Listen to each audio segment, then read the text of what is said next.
I think I've done my part. I have brought you all to where you need to be to understand the TMNT timeline so far.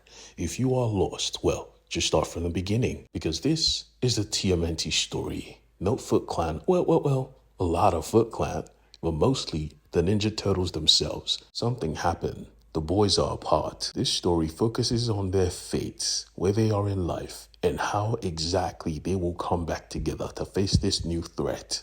Welcome back to the TMNT. And our story begins in the Deep South, specifically a zoo, where the people who are supposed to be protecting the animals have started some type of ritual that pays them the big bucks. They get rich people who are clearly frustrated with life and the new progresses of society to come here and hunt animals. But you see, this hunt is not really legal because they don't just hunt animals, even though that's already illegal. This is the hunting of mutant kind. Worst of all, you even get to pick the creatures you hunt, which should come as no surprise to any of you that one of the creatures was the turtle, the smartest one of them all, Donatello.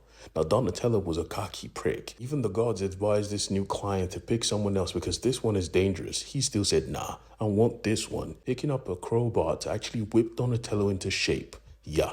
As soon as he was released, Donatello showed him why he's the brain of the Hamata clan. He whipped out a mop and taught him a lesson in 3 seconds flat. It was so funny because he spent at least 1,000 plus to do this, and he just lost his own money.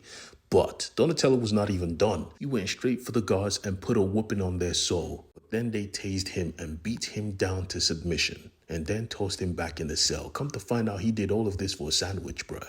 He did it for a sandwich to feed the other mutants because they've been starving for days, just like he has. We found out in this brief moment that Donatello is not regular no more. He lost his biggest asset, his mind. Donatello is having memory issues. But he wasn't the only turtle to have lost something, because Raphael lost more. He lost his freedom, his pride. Raphael was in prison.